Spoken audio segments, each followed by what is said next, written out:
शांति। बाबा good morning. आज बाबा के 10 सितंबर 2020 के महावाक्य हैं। बाबा ने सार में कहा, मीठे बच्चे, बाप आए हैं तुम्हारी बैटरी चार्ज करने। जितना तुम याद में रहेंगे उतना बैटरी चार्ज होती जाएगी। फिर बाबा ने प्रश्न पूछा, तुम्हारी सच की बेड़ी को तूफान क्यों लगते हैं? बेड़ी माना नाव। तुम्हारे सच की नाव को तूफान क्यों लगते हैं? तो बाबा ने उत्तर में कहा, क्योंकि इस समय आर्टिफिशियल बहुत निकल पड़े हैं। कोई अपने को भगवान कहते, कोई रिद्धि सिद्धि दिखाते, इसलिए मनुष्य सच को परख नहीं सकते हैं। सच की बेड़ी को हिलाने की कोशिश करते हैं, परंतु तुम जानते हो हमारी सच की नैया कभी डूब नहीं सकती। आज जो विघन डालते हैं वो कल समझेंगे कि सदगति का रास्ता तो यहाँ ही मिलना है। सबके लिए ये एक ही हट्टी है। ओम शांति। रूहानी बच्चों प्रति अथवा रूहों प्रति, क्योंकि रूह अथवा आत्मा सुनती है कानों द्वारा। धारणा आत्मा में होती है ना। बाप की आत्मा में भी ज्ञान भरा हुआ है। बच्चों को आत्म अभिमानी बनना है इस जन्म में। भक्ति मार्ग के 63 जन्म द्वापर युग से तुम देह अभिमान में रहते हो। आत्मा क्या है ये भी पता नहीं है। आत्मा है जरूर, आत्मा ही शरीर में प्रवेश करती है। दुख भी आत्मा को ही होता है। कहा भी जाता है पतित आत्मा पावन आत्मा। पतित परमात्मा कभी नहीं सुना है। सर्व के अंदर परमात्मा अगर होता तो पतित परमात्मा भी हो जाए। तो मुख्य बात है आत्म अभिमानी बनना। आत्मा कितनी छोटी है, उसमें कैसे पार्ट भरा हुआ है, ये भी किसी को पता नहीं है। तुम तो नई बात सुनते हो। ये याद की यात्रा भी बाप सिखलाते हैं और कोई सिखा नहीं सकते। मेहनत भी इसमें ही है। घड़ी घड़ी अपने को आत्मा समझना है। जैसे देखो, ये इमरजेंसी लाइट आई है जो बैटरी पर चलती है।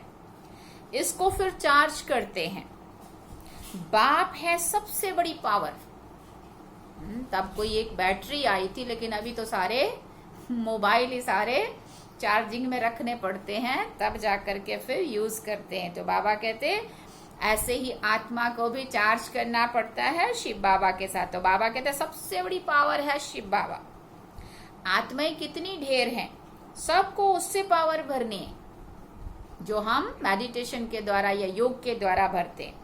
बाप है सर्वशक्तिवान। हम आत्माओं का उनसे योग नहीं होगा तो बैटरी कैसे चार्ज होगी? सारा कल्प लगता है डिस्चार्ज होने में। जैसे सुबह बैटरी मोबाइल की चार्ज करो, शाम तक डाउन हो जाती है पूरा दिन यूज करके।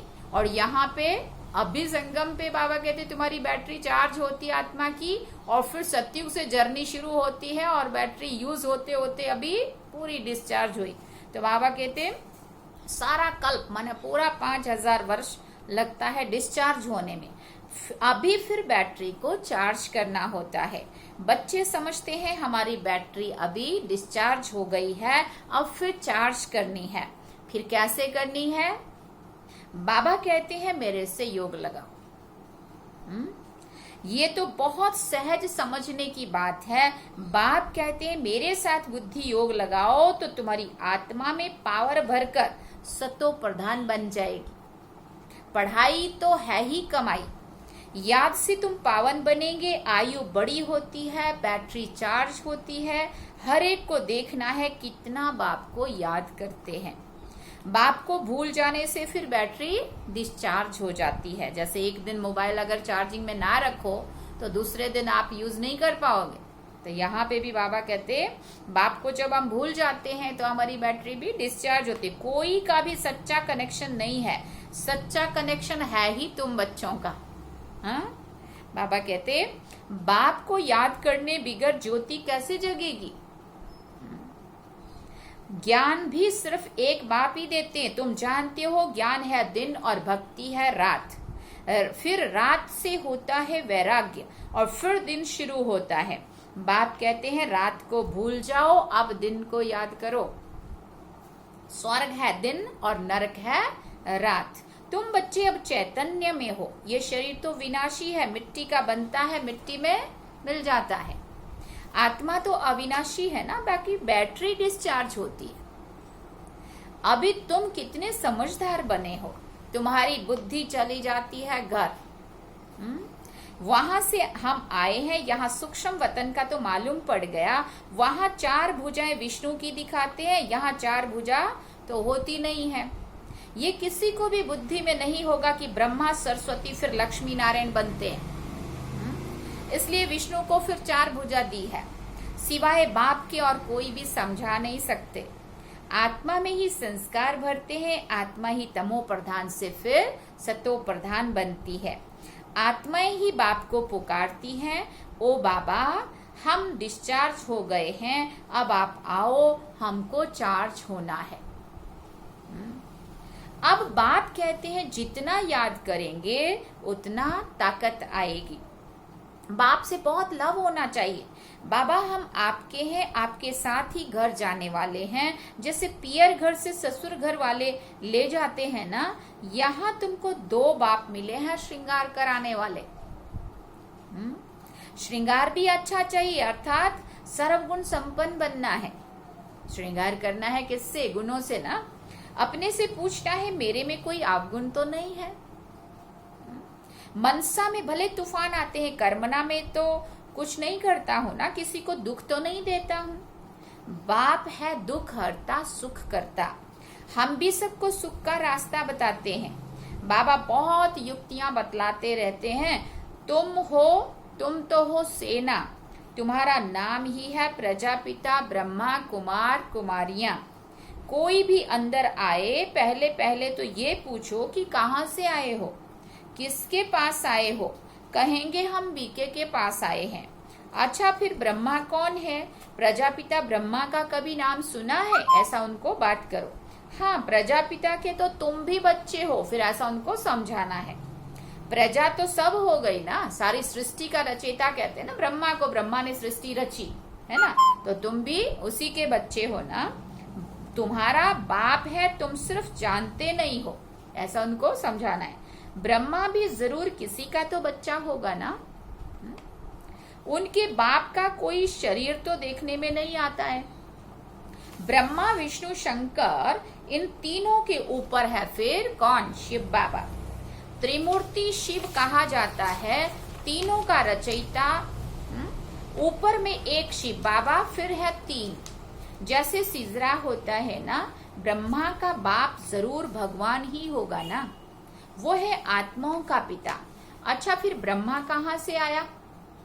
ब्रह्मा का बचपन कहीं दिखाते नहीं है ना, ब्रह्मा कहाँ से आया? बाप कहते हैं मैं इनमें प्रवेश करता हूँ, इनका नाम रखता हूँ ब्रह्मा। तुम बच्चों के नाम रखे तो इनका भी नाम रखा ब्रह्मा। कहते हैं ये मेरा दिव्य अलौकिक जन्म है, तुम बच्चों को अडॉप्ट करता हूँ, बाकी इनमें प्रवेश करता हूँ, फिर तुमको सुनाता हूँ। इसलिए ये हो गए बाप और दादा। जिसमें प्रवेश किया उनकी भी आत्मा है ना, उनके बाजू में आकर बैठता हूँ। 2 आत्माओं का पार्ट तो यहाँ चलता है। आत्मा को बुलाते हैं तो आत्मा कहाँ आकर बैठेगी? जरूर ब्राह्मण की बाजू में आकर बैठेगी ना। ये भी 2 आत्माएं हैं, बाप और दादा। इसलिए बाप कहते हैं ये भी अपने जन्मों को नहीं जानते हैं। तुमको भी कहते हैं तुम अपने जन्मों को नहीं जानते थे। अब स्मृति आई है, कल्प कल्प 84 का चक्र लगाया है, फिर वापस जाते हैं। ये है संगम युग। फिर बाबा ने कहा अब ट्रांसफर होते हैं, योग से तुम सतो प्रधान बन जाएंगे, बैटरी चार्ज हो जाएगी, फिर सतयुग में आ जाएंगे। बुद्धि में सारा चक्र फिरता रहता है, डिटेल में तो नहीं जा सकेंगे ना। झाड़ की आयु भी होती है, फिर सूख जाता है। यहाँ भी सब मनुष्य जैसे अभी सूख गए हैं, सब एक दो को दुख देते रहते हैं। अब सबका शरीर खलास हो जाएगा, बाकी सब आत्माएं चली जाएंगी। ये ज्ञान बाप के सिवाय और कोई भी दे नहीं सकते। बाप ही विश्व की बादशाही देते हैं, उनको कितना याद करना चाहिए। याद में ना रहने से फिर माया का थप्पड़ लग जाता है। सबसे बड़ा कड़ा थप्पड़ है विकार का। युद्ध के मैदान में तुम ब्राह्मण ही हो ना, तो तुमको ही तूफान आएंगे, परंतु कोई विक्रम नहीं करना। विक्रम किया तो हार खाई। बाबा से पूछते हैं, ये करना पड़ता है। बच्चे तंग करते हैं तो गुस्सा आ जाता है। बच्चों को अच्छी रीति संभालेंगे नहीं तो खराब हो जाएंगे ना। कोशिश करके थप्पड़ नहीं लगाओ। श्री कृष्ण के लिए दिखाते हैं ना कि ओखली से बांधा, रस्सी से बांधो, खाना नहीं दो, रो रो कर आखिर कहेंगे अच्छा अब नहीं करेंगे। बच्चा है ना, फिर भी करेगा, शिक्षा तो देनी है। बाबा भी बच्चों को शिक्षा देते हैं, बच्चे कभी विकार में मत जाना, कुल कलंकित मत बनना। लौकिक में भी कोई कपूत बच्चा होता है तो माँ बाप कहते हैं ना, ये क्या काला मुंह करते हो, कुल को कलंकित करते हो। हार जीत, जीत हार होते होते आखिरी क्या होगा, जीत हो जाएगी। सच की बेड़ी है, तूफान बहुत आएंगे, क्योंकि आर्टिफिशियल बहुत निकल पड़े हैं। कोई अपने को भगवान कहते हैं, कोई क्या कहते हैं, रिद्धि सिद्धि भी बहुत दिखाते हैं, साक्षात्कार भी कराते हैं। बाप आते ही है सर्व की सदगति करने, फिर ना तो ये जंगल रहेगा और ना ही जंगल में रहने वाले रहेंगे। अभी तुम जानते हो कि तुम संगम युग पर हो, जानते हो कि ये पुरानी दुनिया भी कब्रिस्तान हुई पड़ी है। कोई मरने वाले से दिल थोड़ी लगाते हैं। ये दुनिया तो अभी गई की गई, विनाश हुआ की हुआ। बाप आते ही तब है जब नई दुनिया पुरानी होती है। बाप को अच्छी रीति करेंगे या बाप को अच्छी रीति याद करेंगे तो बैटरी क्या होगा, चार्ज हो जाएगी। भले वाणी तो बहुत अच्छी अच्छी सुनाते हैं, परंतु याद का जौहर नहीं है तो ताकत नहीं रहती है। जौहरदार तलवार नहीं है। बाप कहते हैं ये तो कोई नई बात नहीं है, 5000 वर्ष पहले भी आए थे। बाप पूछते हैं आगे कभी मिले हो, तो कहते हैं कल्प कल्प मिले थे। कोई फिर कह देते हैं ड्रामा अनुसार आपे ही, कोई फिर कह देते हैं ड्रामा फिर आपे ही पुरुषार्थ कराएगा। अच्छा, अब ड्रामा पुरुषार्थ करा रहा है ना, तो करो। एक जगह बैठ तो नहीं जाना है ना। जिन्होंने कल्प पहले पुरुषार्थ किया होगा वही अभी भी करेंगे। अभी तक जो आए नहीं है वो आने हैं। जो चलते चलते भाग गए हैं, शादी आदि जाकर की, उसका भी ड्रामा में पार्ट होगा, तो आकर फिर पुरुषार्थ करेंगे। जाएंगे कहाँ? बाप के पास ही सबको बाबा कहते पूंछ लटकाना पड़ेगा, मतलब बाबा के पास ही फिर से आना पड़ेगा। लिखा हुआ है भीष्म पितामह आदि भी अंत में आते हैं, राजा ही लेते हैं। अभी तो कितना घमंड है, फिर वो घमंड उन्हों का पूरा हो जाएगा। तुम भी 5000 वर्ष के बाद पार्ट बजाते हो, राजा ही लेते हो, गवाते हो। दिन प्रतिदिन सेंटर्स बढ़ते जाते हैं। भारतवासी जो खास देवी देवताओं के पुजारी हैं, उनको समझाना है सतयुग में देवी देवता धर्म था तो उनकी पूजा करते थे। क्रिश्चियन लोग क्राइस्ट की महिमा करते, हम आदि सनातन देवी देवता धर्म की महिमा करते हैं। वो किसने स्थापन किया? वो लोग समझते हैं श्री कृष्ण ने स्थापन किया, तब फिर उनकी पूजा करते रहते हैं। फिर बाबा ने कहा तुम्हारे में भी नंबरवार हैं, कोई कितनी मेहनत करते हैं और कोई कितनी करते हैं। दिखाते हैं ना, गोवर्धन पर्वत को उंगली पर उठाया। अभी ये पुरानी दुनिया है, सब चीजों से ताकत निकल गई है। सोना भी खानियों से नहीं निकलता है। स्वर्ग में तो सोने के महल बनते हैं। अभी तो गवर्नमेंट भी तंग हो जाती है क्योंकि कर्जा देना पड़ता है। वहां तो अथाह धन है, दीवारों में भी हीरे जवाहरात लगे रहते हैं। हीरों की जड़त का शौक रहता है। वहां धन की कमी नहीं रहती है। कहाँ की बात हो रही है? सतयुग में। हाँ, कारून का खजाना रहता है। अल्लाह अव्वल दिन का भी एक खेल दिखाते हैं ना। ठका करने से महल निकल आते हैं। यहाँ भी दिव्य दृष्टि मिलने से स्वर्ग में चले जाते हैं। वहां प्रिंस प्रिंसेस के पास मुरली आदि सब चीजें हीरों की रहती है। यहाँ तो कोई ऐसी चीज पहनकर बैठे तो लूट कर ले जाएंगे, छुरा मारकर भी ले जाएंगे। वहां ये बातें नहीं होती है। ये दुनिया ही बड़ी पुरानी गंदी है। इन लक्ष्मी नारायण की दुनिया तो वाह वाह थी। हीरे जवाहरों के महल थे, अकेले तो नहीं होंगे ना। उसको कहा जाता था स्वर्ग। तुम जानते हो बरोबर हम स्वर्ग के मालिक थे। हमने ये सोमनाथ का मंदिर बनाया था। ये समझते हैं हम क्या थे, फिर भक्ति मार्ग में कैसे मंदिर बनाकर पूजा की। आत्मा को अपने 84 जन्मों का ज्ञान है। कितने हीरे जवाहर थे, वो सब कहाँ गए? आहिस्ते आहिस्ते सब खलास होते गए। मुसलमान आए, इतना तो लूट कर ले गए जो कब्रों में जाकर हीरे लगाए, ताजमहल आदि बनाया। फिर ब्रिटिश गवर्नमेंट वहां से खोद कर ले गई। अभी तो कुछ भी नहीं है। भारत बेघर है, कर्जा ही कर्जा लेते रहते हैं। अनाज, चीनी आदि कुछ नहीं मिलता है।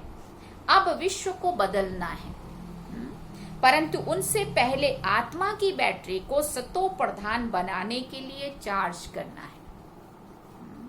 परिवर्तन विश्व का तो होना ही है, लेकिन उसके पहले अपनी आत्मा को चार्ज करना है। बाप को याद जरूर करना है।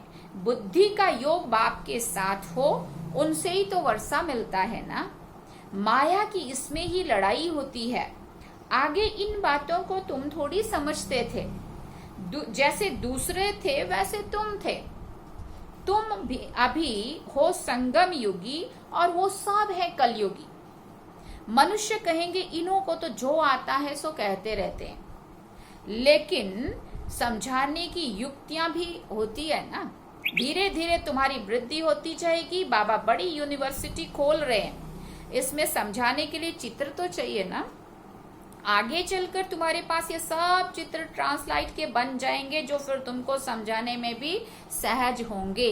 ये बाबा ने तब मुरली चलाई थी और आज वो सब हम देखते हैं। ट्रांसलाइट के सारे चित्र बने हुए भी हैं और कितना वैरायटी प्रदर्शनी के सेट बने हुए हैं और कितना समझाने में सब सहज हो गया है। बाबा ने कहा आगे चलकर तुम्हारे पास सब ये चित्र ट्रांसलाइट के बन जाएंगे, फिर जो तुमको समझाने में भी बहुत सहज होगा। तुम तो जानते हो हम अपनी बादशाही फिर से स्थापन कर रहे हैं। बाप की याद और ज्ञान से। माया बीच में बहुत धोखा देती है। बाप कहते हैं धोखे से बचते रहो। युक्तियां तो बतलाते रहते हैं, मुख से सिर्फ इतना बोलो कि बाप को याद करो तो तुम्हारे विकर्म विनाश होंगे और तुम ये लक्ष्मी नारायण बन जाएंगे। ये बिजनेस आदि भगवान ने खुद बनाया। ये बैजेस आदि भगवान ने खुद बनाए हैं, तो इनका कितना कदर होना चाहिए। यहाँ पर बाबा मुरली पूरी करते हैं। अच्छा, मीठे मीठे सिकिल दे बच्चों प्रति माता पिता बाप दादा का याद प्यार और गुड मॉर्निंग। रूहानी बाप की रूहानी बच्चों को नमस्ते। हम रूहानी बच्चों की रूहानी माता पिता बाप दादा को दिलवा जान सिकवा प्रेम से याद प्यार गुड मॉर्निंग नमस्ते। थैंक्स बाबा जी। अब धारणा के लिए मुख्य सार है।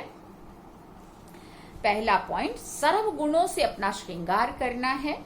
कभी किसी को दुख नहीं देना है, सबको सुख का रास्ता बताना है। दूसरा पॉइंट बाबा ने कहा सारी दुनिया कब्रिस्तान हुई पड़ी है, इसलिए इससे दिल नहीं लगानी है। स्मृति रहे कि अभी हम ट्रांसफर हो रहे हैं, हमें तो नई दुनिया में जाना है।